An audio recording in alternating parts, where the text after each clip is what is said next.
Dear black people, although you might think that racism is the biggest issue in America, I can assure you that it's not. Racism is not the biggest issue in the black community. It is, however, the fact that we're always the victim, bro. We're always blaming it on somebody else. It's always someone else's fault. It's the fact that we don't hold ourselves or each other accountable. It's the fact that there are so many fatherless homes out here, bro. I have an example that's going to explain all three of those pillars, and just one example. Dr. Umar Johnson. Can you please come to the front of the congregation, please? Now, let me tell you, I freaking love Dr. Umar, man. I do. I really do. Even though I don't jive with everything he says, I do. He's very intelligent. Overall, I think he's a great representation for us as black people, you know, as far as his conduct, his ability to be so articulate, and obviously he has a PhD. He's a psychiatrist. Very intelligent guy, right? And he's always riding for black people, 100%. You can never say he doesn't ride for black people, right? So I love, you know, his example overall. Now, is there some hypocrisy? For sure.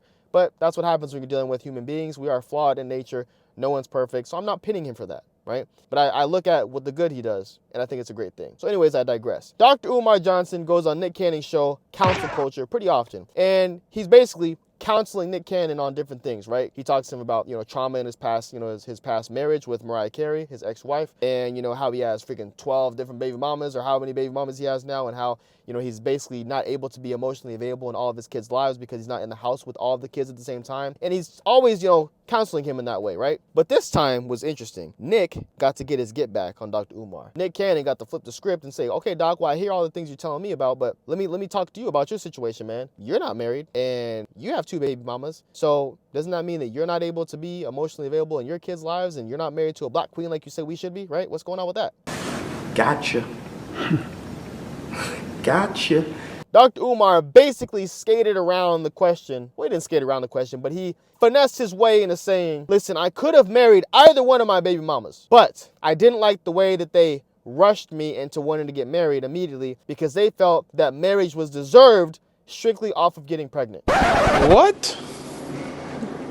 Bro, what are you talking about, man? I said, wait, hold on, wait. Like I said, I love Dr. Umar, right? But if that's not the biggest walking, talking hypocrisy, I don't know what is, man. You talk about loving black women so much and advocating for 2-parent households and being emotionally available in your kids' lives, because that's something that you talk about that Nick's not able to do because he has so many kids. But you have 2 baby mamas and you didn't marry either one of those. So technically, you opted out of your being in your kids' lives 24/7, 365 anyways, because you're not married to either one of their mothers. So you have a split household. You're not able to 100% of the time be with your kids either. Again, like I said, we're flawed in nature, so we're hypocrites a lot of times as human beings. We're not perfect, so I'm not pinning him for that. However, I'm like, bro, you can't give advice on something that you're not doing yourself. That just doesn't make sense to me. I don't get it. Now, at the end of the day, Dr. Umar don't give a flip what I gotta say, because my wife is Mexican. So I'm already, you know what I'm saying, the king of the Coon Kingdom in his eyes, or the ambassador of the Coon Collective, my brother. I sentence you to 4,000 lashes for conduct unbecoming a black man. I still rock with the man. Listen, he doesn't agree with me, what I'm doing. I don't always agree with everything he says. That's okay. We are not a monolith as black people. That's all right. But I see some hypocrisy, man. Like I said in the beginning, this example has all 3 pillars, right? The victim mentality. Dr. Umar said that he didn't marry either one of his baby mamas because they were almost trying to force marriage on him because he got them pregnant. You're telling me that your baby mamas or your girlfriends at the time or whatever, your partners, whatever you want to call them, because they felt entitled to getting married to you because you put your seed in them, that was an issue? That sounds like playing the victim to me, bro. They didn't make the baby by themselves. So what? Victim mentality. That's a problem. Not holding yourself accountable. That's an issue because, bro, you're the one who got them pregnant. And on top of that, he had the audacity to say, well, if I'm going to make a lifelong decision like marriage, then I need to make sure that she's the right one. I need to continue to date them and continue to just learn more about them or whatever, make sure this is a viable partner.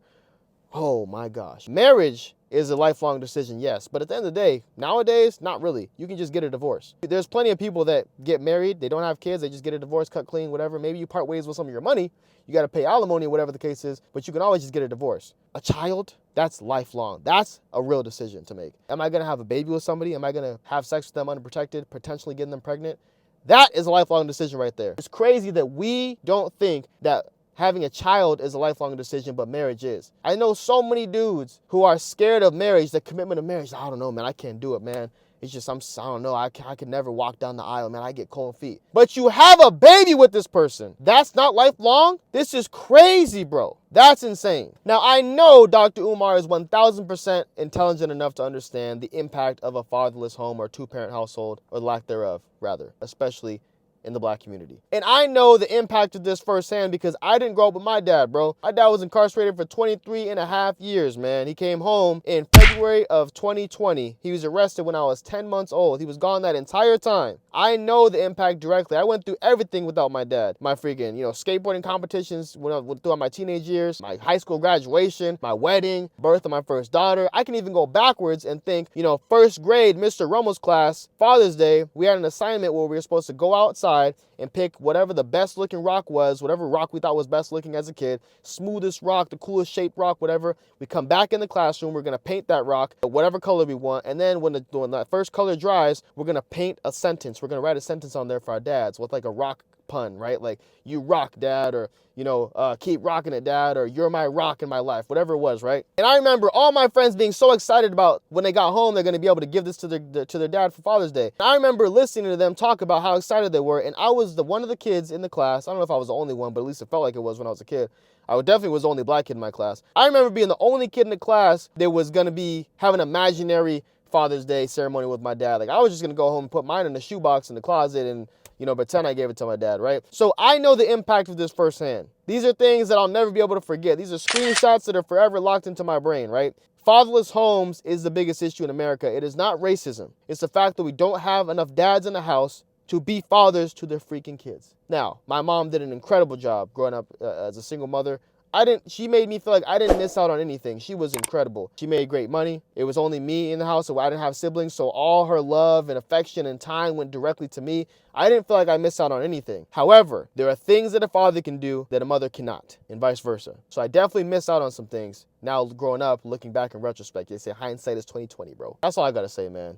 That's all I gotta say. And I see it happen so often, man. Last thing I'll say, I have a business called the Squire Program. I'm a co-founder of a business called the Squire Program. And the Squire Program is a rite of passage experience for fathers and sons to go through this, difficult experience together where the son can test himself and see if he has he can earn a spot at the table with the men, right? So it's a very physically taxing challenge, right? It's a full day experience, 12 to 15 hours of going through almost like mock military training, right? And intertwined in between that military kind of training, right, that physically taxing training, we're going to teach you classroom things as well. How to build your confidence. What does a man actually do? What does it mean to be a protector and provider? What does it mean to be a traditional man? How to be a gentleman. Teach them about etiquette. Teach them how to fight. Now, I understand you can't just teach someone how to fight in one day. So we always encourage them when you go home, hey, man, join a boxing gym, join a jiu-jitsu school, learn how to fight Muay Thai, whatever discipline you want, it doesn't matter. Just learn something. You need to be a protector in that way. And we teach them all kinds of things, man, all kinds of things on how to be a better man, because one day they're going to be leaders in our community. They're going to be fathers one day. They're going to be husbands one day. And we're trying to forge a strong relationship between the father and son. But I can't help but notice that every class we hardly have any black people there. Now, I don't know if it's because black people see our website and they don't see a lot of black people there, so they just, it's a white freaking thing. I ain't going to no freaking Nazi camp, whatever they freaking say on the comments. Or maybe it's the fact that there are not enough black father and son duos to go to the class in the first place. I don't know what it is. The point is, it's a freaking problem, man, and we gotta be active in our freaking kids' lives, man. Racism is not the biggest issue in America. It's fatherless homes. It's the victim mentality. It's the fact that we don't hold ourselves accountable. It's always someone else's fault. We have to change our state of mind, bro. We have to change this mindset. I hope this video reaches at least one person. That's all I freaking care about, man. If one person resonates with me in the comments, that's cool with me, man. But I want to know. Let's do a temperature check, man. How you guys feel about watching this video, man? Do you guys rock with Dr. Umar? Do you not? And why? Do you agree with getting rid of this victim mindset? Or are you saying, no, man, race freaking, it is the biggest issue in America, bro. You're tripping, bro. You sold your soul. I had somebody the other day comment on my video say, man, you sold your soul for clicks and views, man. So sharing my opinion is selling my soul now? Crazy. Anyways, man, I still love you, brother. The point is, man, we got to get back to just being real, man. I want to understand what you guys think, where your mindset's at. So let me know in the comments, man. I respond to everybody, man. I'm looking forward to it. Talk soon.